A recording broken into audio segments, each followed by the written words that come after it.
સિહોરી જિલ્લા પંચાયત સીટના કાર્યાલયનું ઉદ્ઘાટન કરતા ગુજરાત પ્રદેશ ભાજપ ઉપાધ્યક્ષ પૂર્વ રાજ્યસભા સાંસદ નટુજી ઠાકોર કાંકરેજ તાલુકાના ચેખલા નેશનલ હાઈવે રોડ પર આવેલી હોટલ રાજધાની ખાતે 40 સિહોરી જિલ્લા પંચાયત સીટના કાર્યાલયનું ઉદ્ઘાટન કરવામાં આવ્યું, જેમાં સૌપ્રથમ દીપ પ્રાગટ્ય કરી કાર્યક્રમ ખુલ્લો મૂકવામાં આવ્યો હતો।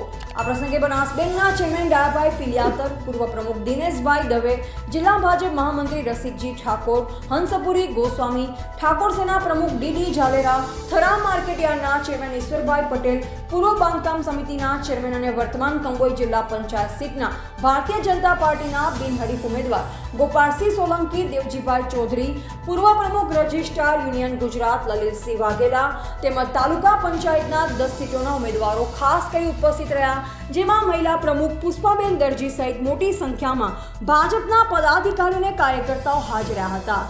નો વિશ્વાસ ભારતીય જનતા પાર્ટી સાથે છે એ બદલ સમગ્ર ગુજરાતના 6 કરોડ લોકોને હું દિલથી અભિનંદન આપું છું અને ભારતીય જનતા પાર્ટીના દરેક ઉમેદવારને ખૂબ જંગી બહુમતીથી જીતાડો એવી અપીલ કરું છું। અસ્તુ ભારત માતા કી જય। સાહેબ, જે બનાસકાંઠા જિલ્લાની અંદર કોંગ્રેસનો દબદબો રહ્યો છે જિલ્લા પંચાયતની અંદર, શું કહેશો? હવે તમે જોઈ રહ્યા છો કે ભારતીય જનતા પાર્ટીના અત્યારે 720 ઉમેદવારો બિનહરીફ થયા છે। આજે સિહોરી જિલ્લા પંચાયતની અંદર 2 ઉમેદવારો અને કંબોઈ સીટ પણ બિનહરીફ, જિલ્લા પંચાયતની કંબોઈ સીટ પણ બિનહરીફ થઈ છે।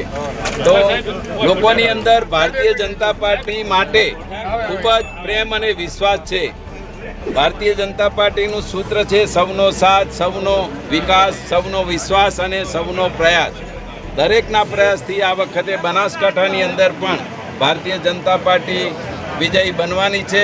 લોકોનો ખૂબ ઉમંગ અને ઉમળકાભેર અમારું સ્વાગત થાય છે અને કાર્યક્રમોમાં પણ લોકો સ્વયંભૂ આવી અને ભારતીય જનતા પાર્ટીના કમળને મત આપી વિજય બનાવવા માટે પ્રતિજ્ઞા કરી રહ્યા છે। એ બદલ બનાસકાંઠા જિલ્લાના સૌ કાર્યકર્તા મિત્રોને પણ દિલથી અભિનંદન।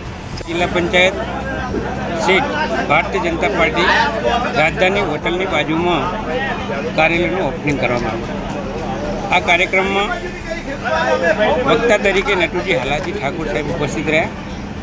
એમાં આ કાર્યક્રમમાં કંબોઈ જિલ્લા પંચાયત સીટના બિનહરીફ ઉમેદવાર સોલંકી ગોપાલસિંહનું સ્વાગત કરવામાં આવ્યું તથા એ સીટમાં તાલુકા પંચાયતના 3 ઉમેદવારોનું પણ સ્વાગત કરવામાં આવ્યું અને કાંકરેજ તાલુકાના ભારતીય જનતા પાર્ટી માટે ભારે સમર્થનની માંગ કરવામાં આવી। અહીંયા વધુમાં 2 દિવસ અગાઉ આપણા ચીફ મિનિસ્ટર ભૂપેન્દ્રભાઈ પટેલે જે અગાઉ તળાવ ભરવાની યોજનાઓમાં 3 કિલોમીટરનો રૂલ્સ રેગ્યુલેશન નિયમ પરિપત્ર હતો, એ ચૂંટણીની પૂર્વ સંધ્યાએ આપણા માનનીય સીએમ સાહેબ અને પીએમ સાહેબે ખેડૂતોને ખુશ કરવા માટેની 3 કિલોમીટરમાંથી 7 કિલોમીટરની જે યોજના કરી છે એ ખરેખર અમે આ તબક્કે નસીબદાર છીએ। અને reporter Bhikhabhai Sipai, MD news, Palanpur, Banaskantha.